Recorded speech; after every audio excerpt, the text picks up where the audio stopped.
lama. Saya di sini sebelumnya mau meluruskan, di sini ada miskomunikasi di mana mitra nggak jadi berbicara hari ini, minggu depan. Jadi sekarang akan diisi oleh dosen dari S1 IT, nanti Pak Hilal Pudanwa, yang dimana beliau salah satu dosen yang cukup senior juga di teknologi informasi. Mohon maaf juga kesalahan saya juga. Di sini IT 48 gabungan satu ada. Gabungan satu. Dikit ya. Gabungan satu. Gabungan dua.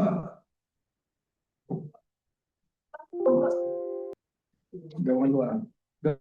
Dosennya siapa? Masih selesai nggak ada. Oke, perkenalkan kembali mungkin teman-teman masih banyak yang belum mengenal saya. Ada beberapa juga yang udah kenal saya. Hasan Rizky Putra Sadela, selaku dosen S1 Teknologi Informasi yang akan menjadi moderator pada mata kuliah WGTIK pekan ke-11 hari ini. Langsung saja kita masuk ke kegiatan webinar yang dimana judul dari webinar minggu ini ialah anonimisasi database yang akan dibawakan oleh Dr. Hilal Pudanwa. Pada Pak Hilal, dipersilakan.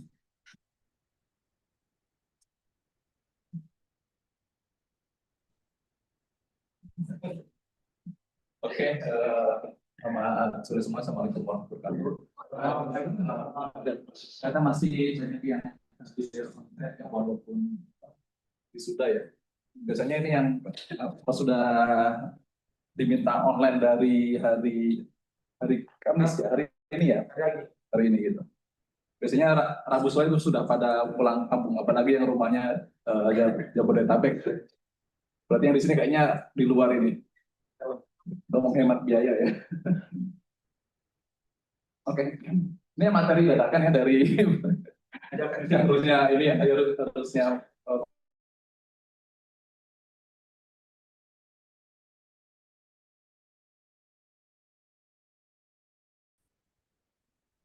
jadi di era sekarang ya, ketika orang sudah mengetahui tentang privasi, maka data-data ini tuh menyimpan data itu menjadi sesuatu yang sangat penting.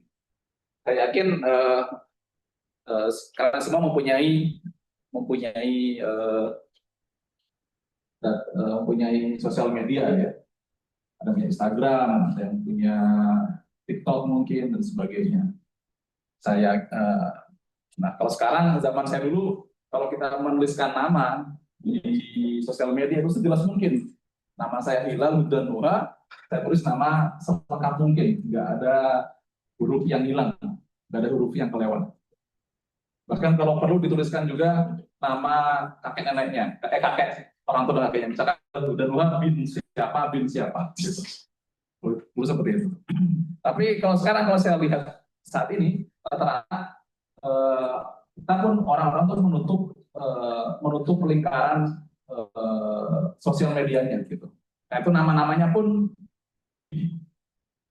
kritik gitu, lebih tersembunyi. Misalkan nama saya Hilal, maka nama IG saya itu HLL,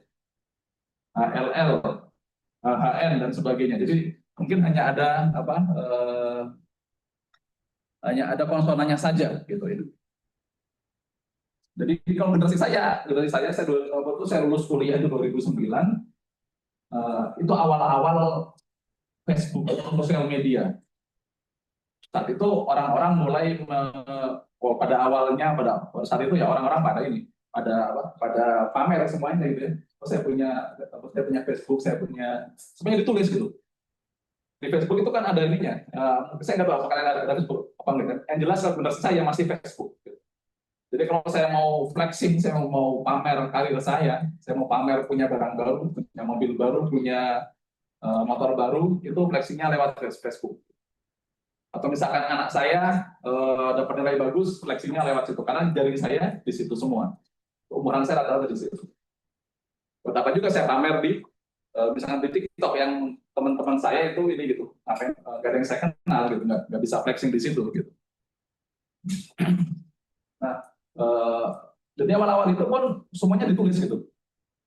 Siapa keluarganya. Jadi kalau kalian pakai Facebook itu kita bisa menuliskan siapa tips kita. Relatif kita. Saya bisa menuliskan saya sedang in relationship, artinya saya sedang berpacaran dengan siapa, saya married dengan siapa, tanggalnya berapa, bahkan apa tuh, kalau istri saya itu tergolong yang masih menuliskan birthday-nya di itu ya, di sosial medianya. Tujuannya apa? Agar mendapatkan apa? Dapat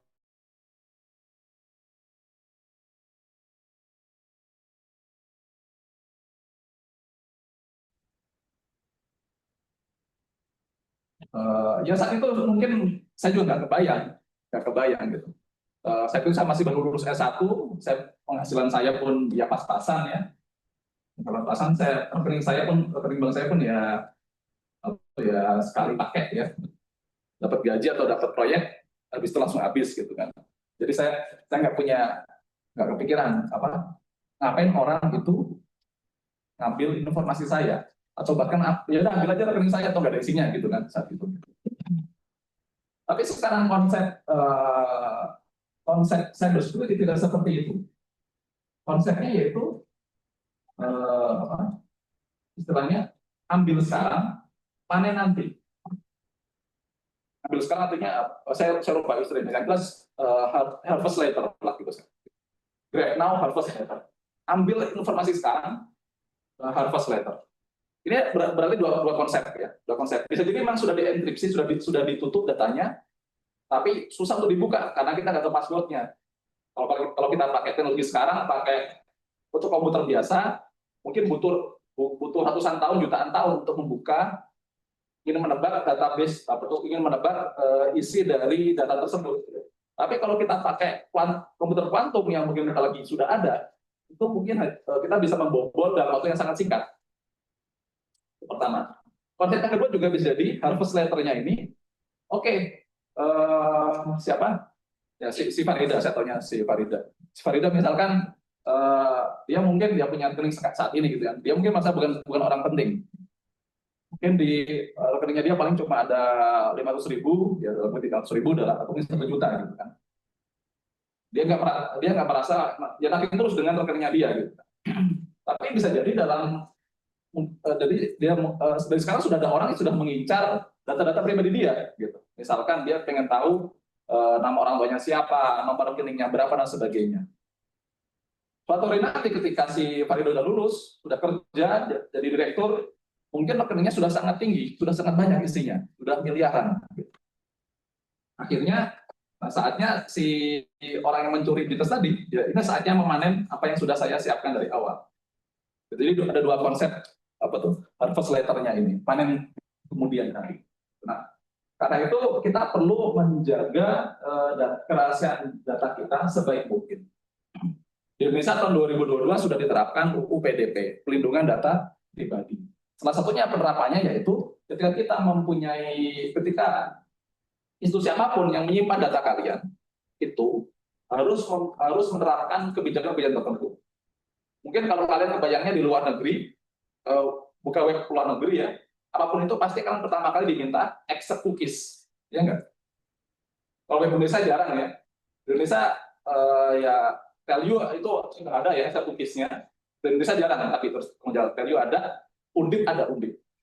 Tujuannya apa sih?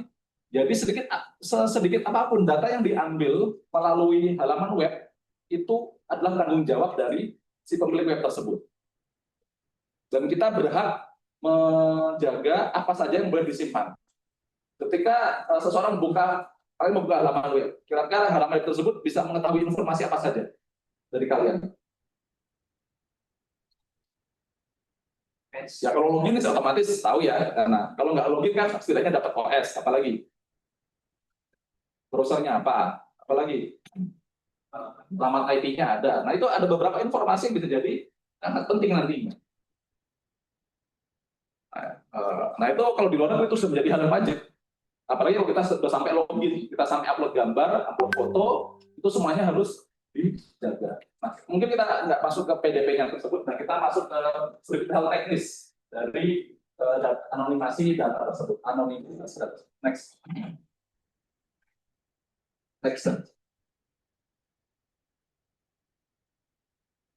Nggak berubah. Oh ya. Nah, kenapa sih perusahaan atau jasa tertentu itu ingin mengambil data kita? Pertama, memang ada yang lihat buruk ya, ingin lihat buruknya ya, ingin mengambil identitas kalian atau mengambil tadi ya mungkin finansial kalian. Tapi sebenarnya tujuan mulanya lainnya itu mereka ingin kita butuh data, mereka butuh data untuk meningkatkan performansi dari sistem mereka. Ketika kalian sudah upload, ketika kalian sudah membuka halaman YouTube, membuka halaman TikTok dan sebagainya, halaman tersebut, web tersebut apalagi sudah login, mereka akan menyimpan histori kalian. Tujuannya apa? Agar mereka bisa memberikan rekomendasi video-video yang memang kalian sukai. Jadi sudah otomatis. Jadi mereka butuh data. Tapi juga si user zaman sekarang tadi saya bilang orang sudah ingin privasi. Orang nggak ingin kecuali selebgram, nggak mungkin orang menuliskan nama lengkap di media sosial. Tapi mereka membuatnya sedikit lebih kritik, lebih tersembunyi, dan hanya membagi sosial medianya kepada orang-orang yang terdekatnya. Jadi kalau sekarang, kapan ini dipakai di mana sih data pribadi ini sebenarnya oleh web, oleh apapun itu dipakai oleh machine learning, recommender system sekarang namanya. Kalian misalkan suka pesan GoFood, mereka juga menyimpan profil kalian. Tujuannya apa? Agar bisa kalian bisa puas berbelanja di sana, puas pakai GoFood dan sebagainya. Jadi pengen tahu profil. Next. Jadi orangnya dua orang tadi. Karena itu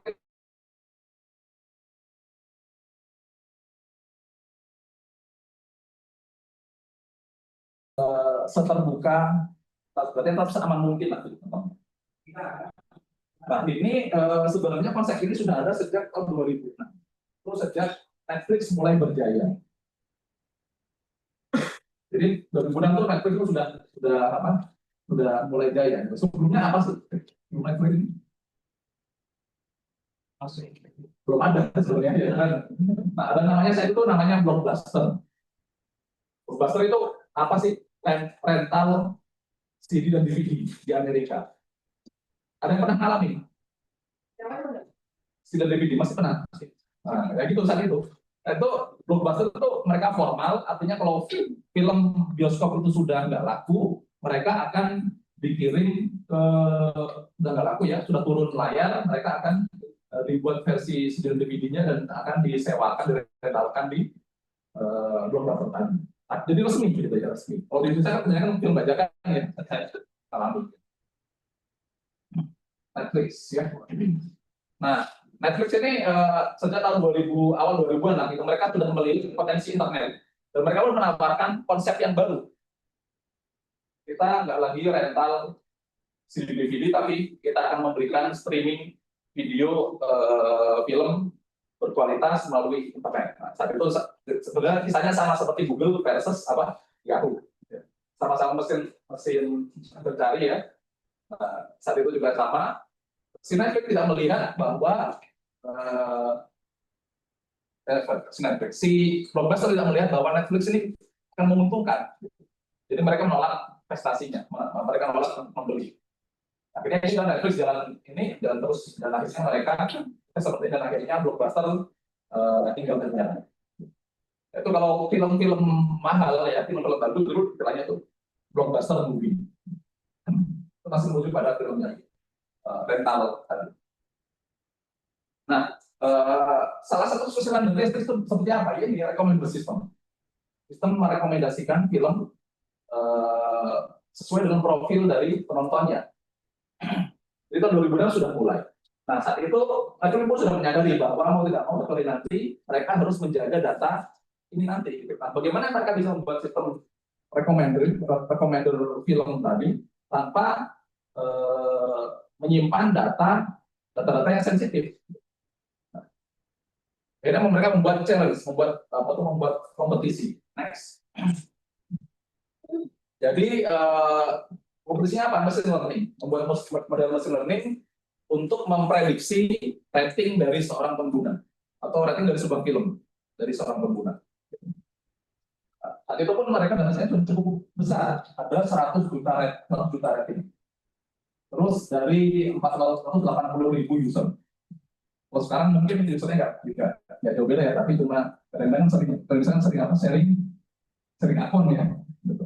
Akunnya satu tapi bareng-bareng akun Netflix. Dari 17.000 film yang ada di Netflix saat itu. Nah, next. Nah, datasetnya kurang lebih seperti ini ya, yaitu ada nama, judul filmnya, ada ratingnya, nama, judul film, rating dan seterusnya. Nah, saat itu yang dilakukan oleh Netflix adalah melakukan hal ini, yaitu datanya dibuat anonim, namanya dihapus atau ditutupi pakai nama yang berbeda. Jadi kalau nama langsung dihapus ya atau ditutupi sebaik mungkin. Tapi kalau rating, ada beberapa rating yang diubah nilainya. Misalnya di Night at the Museum itu data aslinya itu ratingnya 3, jadi ratingnya cuma 1. Atau di Queen ini film startup 3 jadi 5. Nah, apakah ini cukup melindungi data ini tadi? Data si pemberi rating. Next.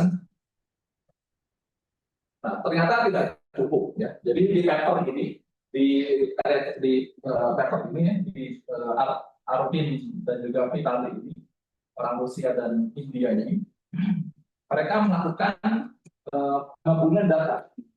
Jadi dari data yang dimiliki oleh Netflix tadi, yang sudah berupa anonim dan ada berupa data yang diubah, itu coba ditebak melakukan de-anonimisasi. Caranya bagaimana? Yaitu menggabungkan antara data dari Netflix yang sudah di-anonimisasi dengan IM. Ternyata itu disebut sebagai linkage attack. Dan mereka berhasil menebak ini siapa, ratingnya aslinya berapa. Next.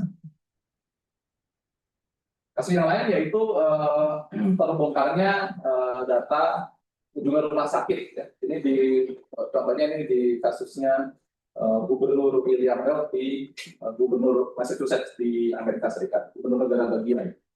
Nah, pada pertengahan 1990, perusahaan asuransi ya seperti BPJS ya mempublikasikan data berisi kunjungan pegawai pemerintah rumah sakit yang dibuat anonim. Jadi namanya dihapuskan dan juga alamatnya.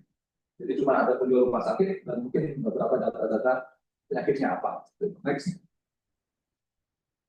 Nah, ternyata peneliti ya, saat itu menggabungkan data medis dengan catatan pemilu. Jadi ada catatan pemilu berisi data-data pemilu di daerah situ ya. Nah, dengan penggabungan data tersebut dari data medis dan juga data pemilu tadi, data voters, ternyata bisa digabungkan dan diteruncing, yaitu ternyata salah satu data tersebut yaitu si gubernur tadi. Jadi si gubernur ini pernah sakit dan berkunjung ke rumah sakit dengan dengan penyakit tertentu. Jadi ternyata anonimisasi nggak cukup, menghapus nama itu nggak cukup, orang bisa nebak. Nah, kita lihat statistik selanjutnya. Apa sih sebenarnya sensitif apa sih data kita? Next. Ya. Jadi akhirnya tadi si data medis si gubernur terungkap. Dia sakit apa, mungkin dari riwayat medisnya seperti apa, darah tinggi dan sebagainya. Jadi kalau di Amerika, data penduduk Amerika sebagian besar itu bisa diperuncing, kita bisa menebak ini orang yang siapa. Cukup dengan 3 komponen ini, yaitu kode pos, gender ya, jenis kelamin. Ya, kalau di Amerika itu membedakan antara gender dengan seks. Ya, kalau seks itu jenis kelamin biologis, kalau gender itu terserah mereka. I identify as a cat, itu juga boleh gitu. Karena mereka kan itu sering menuliskan ya she, her atau sebagainya ya. Him, bahkan ada yang they gitu kan. Jadi artinya mereka punya kepribadian ganda gitu maksudnya gitu. Jadi gender dan juga terakhir ada birthday. Kalau kita dapat 3 data ini, kita bisa nebak orangnya siapa. 87% Amerika itu bisa ditebak. Tapi yang mungkin kelebihannya Amerika, mereka punya database yang cukup singkat, cukup terintegrasi lah gitu. Kalau di Indonesia, ya sekarang sudah mulai ya dengan adanya EKTP dan sidik jari dan sebagainya. Kalau zaman dahulu orang bisa punya KTP banyak. Kalau sekarang mungkin sudah mulai ini. Mungkin Indonesia juga sudah bisa. Kita melakukan hal yang sama. Kita nambah orang dari ini. Nah, kalau di ilmu forensik, kita juga bisa kita juga bisa menebak, kita bisa mengkoleksi data seseorang. Ada namanya forensik digital ya, ada namanya OSINT, Open Source Intelligence. Nah, itu yang dipakai oleh forensik dan forensik pun kadang-kadang menggunakan harus misalnya HR, human resource, pada saat rekrut seseorang itu bisa melihat juga dari data kalian. Misalkan saya cukup menuliskan email kalian. Email kalian biasanya mereka sudah mempunyai software tadi, software OSINT tadi. Cukup masuk email, otomatis dia akan menuliskan semua akun kalian di sosial media. Seperti itu. Nah, itu jadi pentingnya kita menjaga ini juga menjaga apa yang kita tuliskan juga di sosial media. Next. Nah, sekarang bagaimana menangani hal tadi? Kita tahu bahwa menghapus nama nggak cukup. Bahkan menghapus beberapa nilai pun, mengaburkan beberapa nilai pun nggak cukup. Gitu ya. Kita bisa menggunakan DPI, Differential Privacy. Nah, DPI ini digunakan untuk menangani serangan linkage tadi salah satunya. Misalkan kita ingin mengambil data hal-hal yang agak memalukan. Misalkan berapa orang di kelas ini yang suka ngupil. Gitu ya. How many people pick their nose? Jadi ini form sederhana, survei sederhana, jawabnya cuma yes or no, ya atau tidak, gitu ya. Next. Nah, ini adalah satu teknik yang sederhana ya. Jadi jawaban kita sudah mengisi survei tersebut, jawaban akan diberikan beberapa atau noise untuk menyamarkan jawaban. Misalkan si Bob mengisi survei yang mengupil tadi, sistem tersebut akan melakukan lempar koin, anggap aja lempar koin. Tapi lempar koin kan nggak perlu ada koin fisik kan ya, tapi bisa bisa pakai random ya, pakai random. Kalau di programming itu ada random. Jika lempar koin tersebut jika head ya, kalau di koin Indonesia mungkin koinnya itu gambar angka atau gambar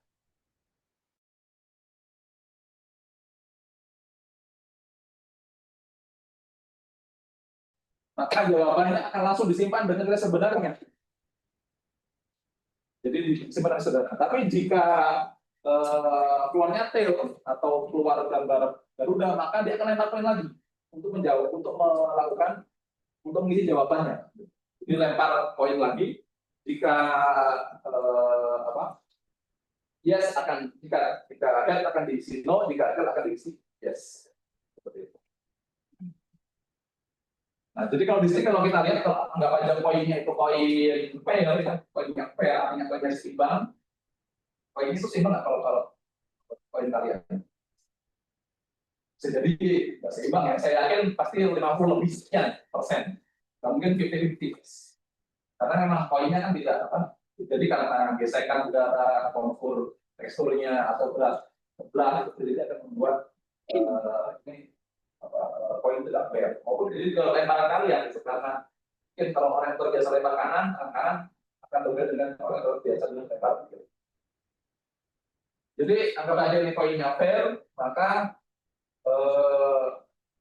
kemungkinan untuk menyimpan data sebenarnya yaitu 20%, mungkin untuk diisi ulang ya itu juga 50%. Sehingga dan di bawahnya lagi juga ada lempar koin lagi. Ya isinya nanti yes or no-nya berdasarkan lempar koin terakhir. Next, bisa lupa soalnya ada online ya. Misalkan Bob ya, misal Bob tidak suka mengupil, jadi jawabannya terusnya apa? Jawabannya no ya, no ya. Namun sistem noise mengakibatkan data tersimpan dengan jawaban yes dengan peluang 25%. Jadi ada kalau dengan yang tadi pasti errornya itu 25%, asumsinya sudah sistemnya lempar-koinnya fair. Nah, cara itu nanti akan datanya akan sedikit lebih terlindungi seperti itu. Nah, cara tersebut dipakai untuk data-data yang sangat privat atau bahkan data yang ilegal. Misalkan saya ingin tahu eh, apakah ada yang menggunakan narkoba misalkan di sini. Misalkan. Nah, bagaimana meyakinkan pengguna orang yang mau mengisi tadi, gitu kan, mengisi ini tadi.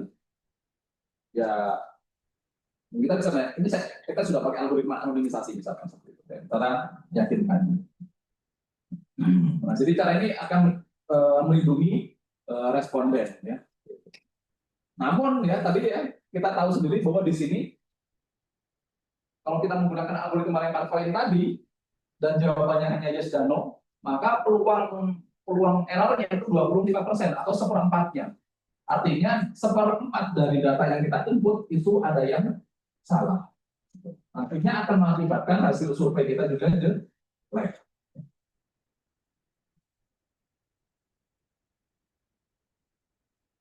Nah, karena itu noise ini apabila kita sudah mengetahui perilakunya, ya kita bisa membuat algoritma untuk memberikan kompensasi dari noise tersebut, dari error tersebut. Jadi algoritma lempar koin ini terlalu sederhana. Nah, pada realnya implementasi dipakai yaitu menggunakan algoritma atau distribusi random Laplace. Nah, jadi salah satu implementasi dari DP tadi, differential privacy tadi, yaitu menggunakan lempar koin tadi ya. Nah, tapi dia jelek. Nah, DP ini menjamin akurasi hasil survei tanpa melanggar kerahasiaan dan juga privasi dari fungsi survei tersebut. Sehingga apabila orang ingin mengisi survei tersebut tidak perlu ragu lagi ya untuk mengisi survei tersebut ya, karena akan dijamin kerahasiaan. Nah, ini detailnya itu salah satunya itu diberikan oleh paper ini, Algorithmic Foundation of Differential Privacy tahun 2014. Jadi menggunakan distribusi Laplace. Saya nggak masuk ke sini ya, nanti selalu detail. Next. Nah, realnya aplikasi differential privacy ini sudah banyak digunakan di aplikasi-aplikasi komersil. Misalkan Apple dan Google itu sudah menggunakan konsep ini. Untuk Apple menggunakan differential privacy sejak iOS 10 dan juga macOS Sierra. Apa saja yang disimpan ya, preferensi browser, emoji. Sekarang emoji itu bagian tidak terpisahkan dari keyboard manusia ya. Itu ada yang bilang apa? Zaman dahulu orang pakai sistem simbol, zaman apa? Hieroglif kan ya. Hieroglif tulisan Mesir itu kan pakai apa? Ya emoji gitu kan ya. Nah, sekarang balik lagi emoji gitu. Dan juga preferensi ketikan keyboard ya. Semuanya, nah itu semuanya disimpan oleh ini tadi. Tapi biasanya mereka pun tetap di awal memberikan disclaimer, memberikan apa namanya, executives or not gitu. Kalau yang suka pakai, saya kalau pengguna WhatsApp desktop ya, bukan WhatsApp browser, bukan. WhatsApp ini juga saya sering pakai di HP. Tapi kalau saya pengen jawab panjang, biasanya nulisnya pakai WhatsApp browser, WhatsApp desktop. Itu dulu sering salah ketik gitu. Terutama misalkan kalau saya di Sunda kan sering pakai kata mangga kan ya. Nah, biasanya karena mereka otomatis tulisnya bukan mangga tapi jadi manga. Mungkin dianggap manga Jepang gitu ya, mangga Jepang. Kalau memang manga sih katanya mangga sih. Nah, kalau di Apple sistem ini sudah terdokumentasi, jadi mereka sudah punya API-nya, sudah punya library-nya, tapi tidak open source. Hanya untuk produk mereka saja. Nah, kalau Google mengimplementasikan di Chrome untuk pengambilan data malware pada browser. Jadi kalau kalian download apapun menggunakan Chrome akan dilihat di-scan terlebih dahulu salah satunya untuk melihat apakah yang kalian download itu ada malware-nya atau enggak. Nah, kalau punyanya Google di Chrome ini tersedia open source, ya. Jadi bisa kita pakai. Google Map juga sama. Google Map karena bagian dari Google juga mengumpulkan data traffic. Ya. Tapi sekali lagi di awal kita sudah pencet OK, artinya kita sudah bersedia menyetorkan data kita. Tapi mereka sudah janji sudah menggunakan differential privacy, artinya data tersebut akan lebih aman. Artinya nggak bisa orang misalkan dapat database-nya, mereka nggak bisa nebak. Kita sukanya jalan keluar saja. Next, yang terakhir, ya. Tapi ya terutama di Indonesia ya, penggunaan DP ini masih jarang digunakan. Kenapa? Ya karena dia cocok hanya untuk data berukuran besar. Jadi datanya harus berukuran besar, terus kurang cocok untuk data ukuran kecil. Karena tadi ada noise, kalau noise-nya ditambahkan, nanti datanya bisa kacau balau. Artinya error akan terasa cukup mengganggu. Itu juga kompleksitas penggunaan DP di Profesor tadi lebih mudah sehingga orang-orang atau ya perusahaan di Indonesia lebih mudah, lebih sering pakai gampangnya aja, yaitu ya udah cukup tadi pakai dibuat datanya dibuat anonim saja, itu buat mereka sudah cukup, anggap sudah cukup. Next. Ya, jadi pada dasarnya DP ini Determined Privacy dengan anonimasi database tadi membantu perusahaan mempelajari data pengguna tanpa merusak privasi dari pengguna. Next. Bisa buka browser yang link pertama. Ini ada hands on sedikit ya. Nanti akan dibagikan kan ya slide.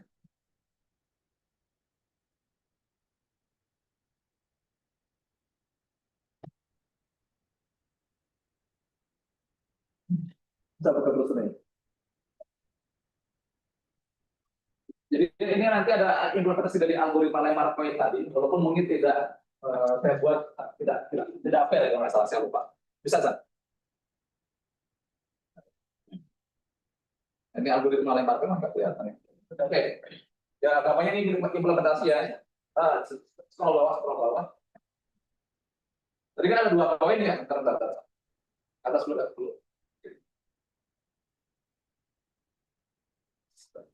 Sudah bawah lagi.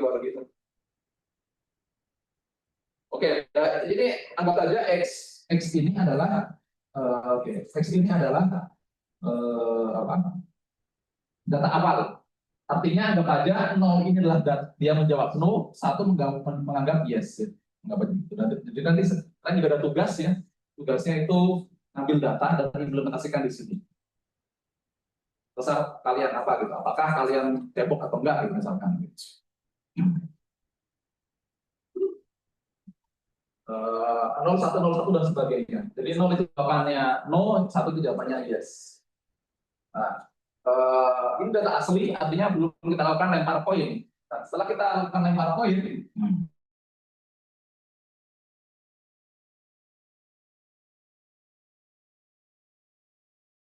pertama 0,1, artinya 90, artinya peluang untuk berubah, peluang untuk pengambilan data lagi itu 0,1. Gimana ya? Tadi kan fair coin ya, 50%. Nah ini koinnya nggak saya buat fair, tapi saya buat di antara 0,1 artinya 1 di antara 10 data akan saya lakukan lempar koin ulang. Gampangnya gitu. Ini bisa kalian ubah terserah kalian, tapi harus kalian justifikasi. Nah, misalkan anggap saja dia masuk ke 0,1 ini, artinya dia kena sial. Datanya harus diubah. Diubah dengan apa? Baru ke koin yang kedua, 0,5. Nah, 0,5 artinya apa tuh? Koinnya fair. Ini 27 data. Coba ke bawah sana. Terus, nah ini hasilnya ya. Setelah lempar koin seperti ini. Jadi sebelum melempar koin itu 37% menjawab ya, 62% menjawab tidak. Sudah lempar koin, ya alhamdulillah datanya terjaga.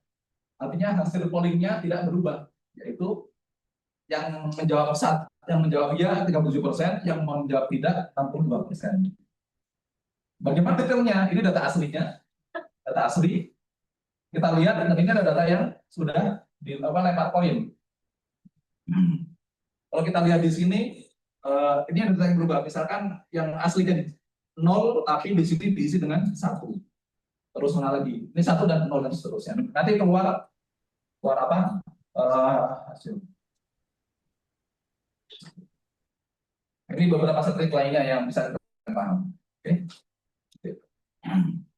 Balik ke slide, tadi kita ada pertanyaan untuk ini.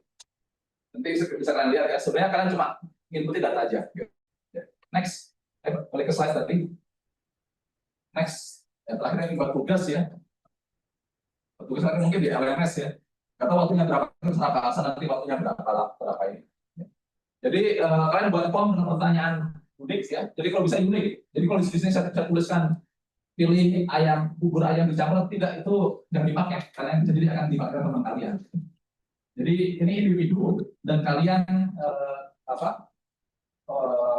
bisa pilih, bisa bikin form sesuka kalian. Tapi jawabannya cukup sederhana, yaitu bisa.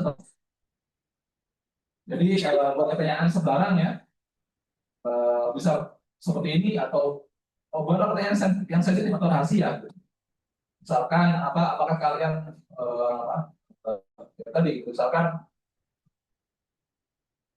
mandi atau enggak, misalkan mandi setiap hari atau tidak. Terus ya kan kalian ini kan kelas ada berapa nih Pak Hasan? Yang di GTK ada berapa? Di kelas saya 60. Berapa? 60 ya, 60 ya. Kayak minta teman kalian yang 20 orang itu ngisi.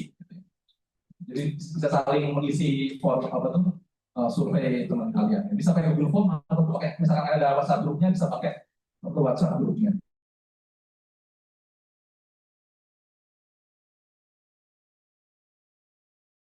Pada referensi tadi, terus tampilkan data berupa pie chart. Oh ya, ini yang belum saya tuliskan ya. Nanti bisa minta ChatGPT atau pakai Excel, itu bisa bikin pie chartnya.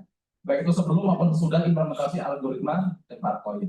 Setelah itu berikan hasil analisis sebelum. Kalau sebelum artinya data asli gitu. Di sini kalian bisa melihat analisisnya seperti apa. Oh ternyata misalkan 50% atau misalkan 70% survei responden suka makan bubur yang diaduk, dicampur. Gitu. Dan berikan juga analisis juga data setelah implementasi algoritma tersebut, yaitu apakah data tersebut itu sudah jadi misalkan apakah ternyata implementasi algoritma Parcoin ini tetap menjaga akurasinya, datanya memang berubah, sampelnya berubah, tapi hasil surveinya tidak berubah. Semua gitu. Oke, pertanyaan terkait materi maupun ya tugasnya. Sebenarnya saya akan ke Pak Hasan.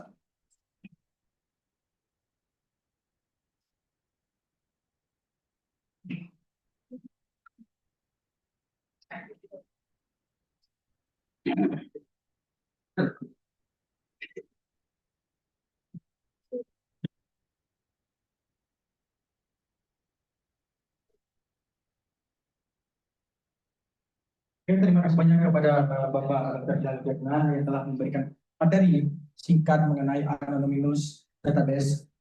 Di sini teman-teman ada yang mau ditanyakan? Oh boleh. Sebutkan nama, NIM, kelas.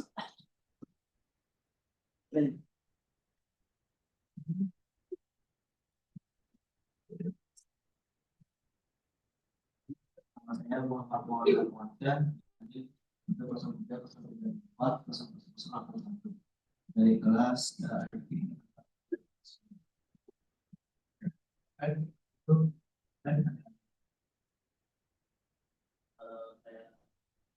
percaya sekolah Allah sama teman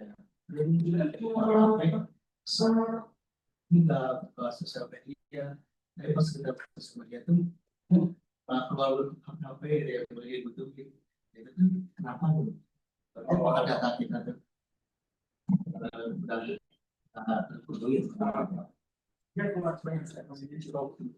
menarik. Tadi pertanyaannya saat HP-nya rusak, tapi dia buka sosial media, tetapi pas dia buka sosial media memberikan tawaran atau marketing, ini HP baru nih. Ya, apakah artinya data dia nggak terjaga atau gimana gitu? Seperti itu, benar? Ya itu memang kontroversi sejak lama ya. Apakah mereka benar-benar itu? Karena itu beberapa penyedia laptop atau perangkat keras itu menambahkan proteksi fisik dari perangkat elektronik. Kalau kamera kadang-kadang diberikan apa? Tutupnya kan ya, geseran. Terus bahkan kalau handphone kan jarang ya tutupnya ya. Itu kan akhirnya ada yang jual stiker buat tutupin itu yang bisa digeser-geser. Tujuannya itu tadi. Ya kan? Nah ini saya nggak bisa jawab ya, tapi memang kalau ya sebenarnya ada, kalau kalian nonton apa tuh film apa yang Snowden gitu ya, Snowden ceritakan ya bahwa mereka akan melakukan hal tersebut. Bahkan yang sering lucunya kan apa namanya apa itu? Kalau terkait komersil biasanya mereka suka ngumping gitu komersil. Jadi misalkan contohnya aja misalkan yang sedang Zoom online sekarang tadi gitu kan. Mungkin mic-nya ditutup gitu kan. Ya ditutup, dimatiin. Tapi ketika dia mencet yang lain atau mencet misalkan ini tutup ya, tapi ketika mic-nya ditutup, tapi ketika mereka mencet apa misalkan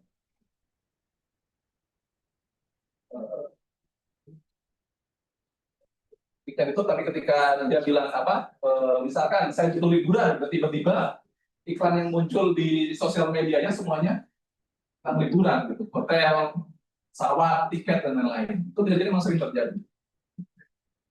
Jadi itu rahasia umum sih sebetulnya. Nah, masalahnya mungkin di Indonesia sebetulnya masalah bukan di situ. Masalahnya apakah pemerintah dilindungi atau enggak?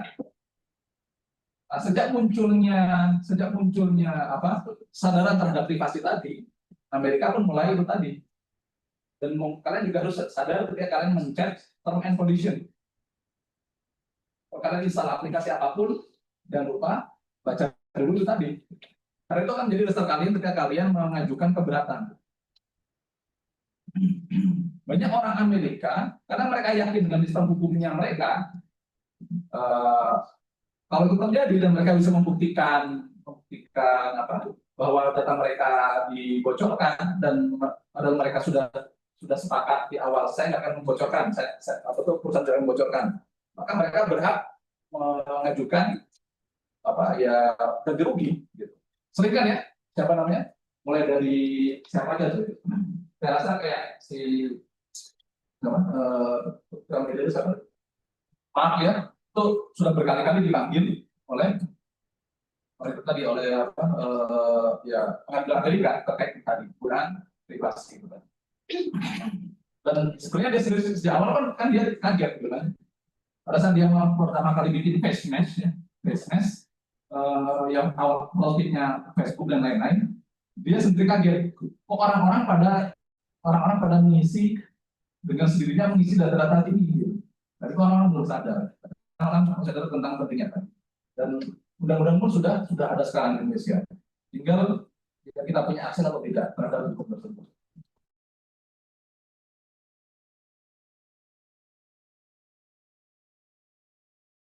Ya, tentunya ya siapin pengacara.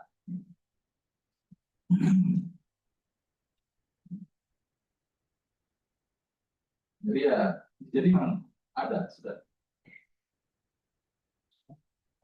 Jadi centang-centang pada saat kalian apa register sesuatu itu kalian perhatikan. Terkait kondisinya itu harus kalian perhatikan. Karena itu dasar kalian untuk meminta ganti rugi ketika terjadi pelanggaran privasi. Ada online itu, kepalanya doang. Terima kasih pertanyaan, terima kasih juga atas jawabannya. Selanjutnya ada pertanyaan dari Raditya Pribandika Bari. Ya, oke, halo. Sudah terdengar jelas? Terdengar jelas. Baik. Pertanyaan aku sebenarnya simpel ya, Pak. Jadi pertanyaannya ini pertama, misal sebenarnya masih nyangkut kalau ini sih, kita kan setuju misalnya data kita dipakai.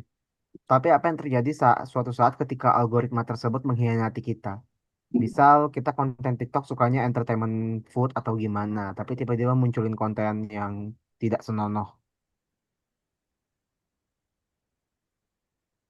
Apakah itu salah algoritmanya atau kesalahan perusahaannya yang menawarkan opsi Kesalahan fast track? bukan yang selanjutnya. Ada. Masih apa tuh? Ya kadang-kadang ini TikTok itu yang paling tidak ini, algoritmanya paling kacau. Hmm. Kenapa? TikTok itu suka, otomatis TikTok itu suka eksperimen. TikTok itu suka eksperimen.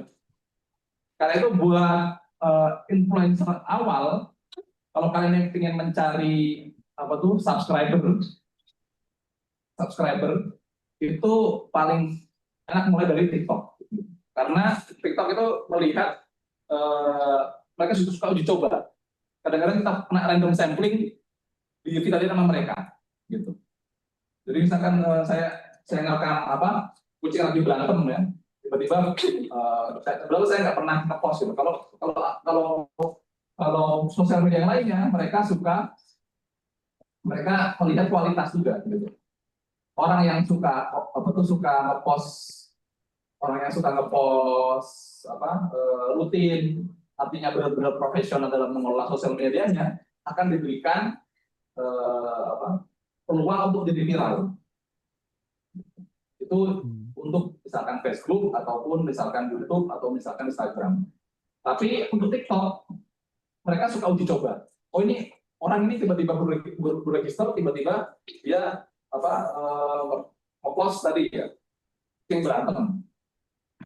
Nah dia akan menguji cobakan ke orang. Siapa tahu ada yang suka. Bahkan yang padahal saya nggak suka lihat kucing berantem gitu kan. Sukanya misalkan kuliner misalkan. Nah, TikTok tiba-tiba ini tiba-tiba apa itu ada video ini gitu kan. Dan kadang-kadang juga misalkan kita nggak sengaja memang nggak sengaja pencet gitu. Misalkan memang karena apa tuh tangan lagi basah atau lagi hujan ya, gitu. Kadang-kadang pencet gitu kan. Akhirnya kebuka dan itu dianggap TikTok sebagai sebuah sebuah preferensi kita. Gitu. Apalagi kebukanya lama, gitu kan. Itu akan menjadi dianggap preferensi. Jadi ini tergantung sosial media yang dipakai. Jadi sosial media itu bisa jadi mereka punya algoritma sendiri untuk membuat model seperti itu.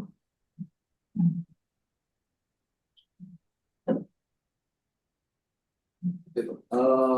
Jadi ya karena itu bukan salah kita. Gitu. Dan tadi saya bilang saya contohnya TikTok ya.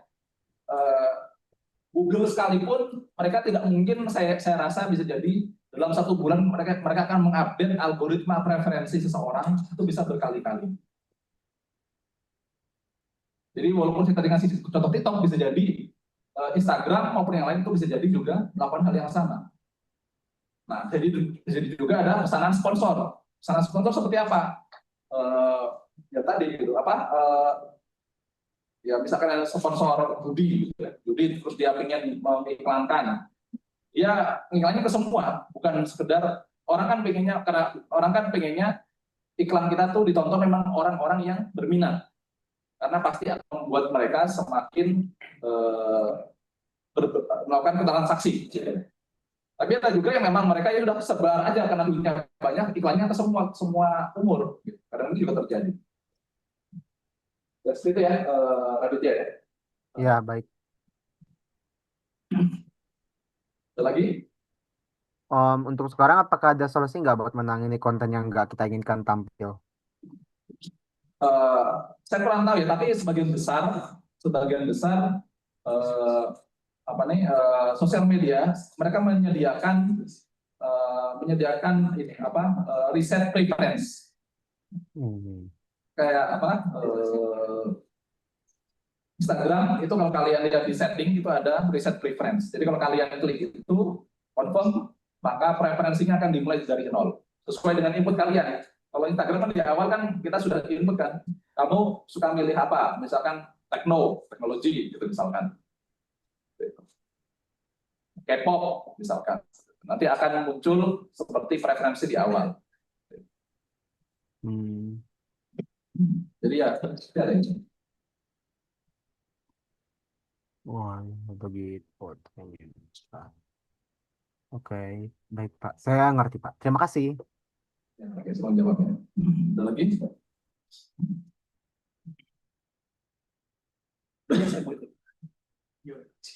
Ini udah cukup dengan 2 pertanyaan. Oke, terima kasih banyak kepada Pak Hilal Kudanwa atas sesi kali ini. Bagi teman-teman yang mungkin ada pertanyaan, boleh langsung chat aja di forum nanti, di forum di kelas masing-masing untuk pertanyaannya. Dan kemudian diingatkan kembali kepada teman-teman, baik dari 01 dan 02 terkait tugas yang sudah diberikan oleh Pak Hilal Kudanwa, nanti akan dimasukkan ke dalam LMS masing-masing. Oke? Saya langsung tutup aja untuk kelas kita hari ini. Terima kasih yang sudah menyempatkan hadir walaupun di tengah wisuda kali ini. Mohon maaf ada kesalahpahaman terkait pembicara. Terima kasih yang telah hadir. Wabillahi taufiq wal hidayah. Terima kasih juga teman-teman yang sudah hadir di online. Sekian dari kelas kita kali ini. Wabillahi taufiq wal hidayah. Wassalamualaikum warahmatullahi wabarakatuh. Waalaikumsalam warahmatullahi wabarakatuh. Terima kasih.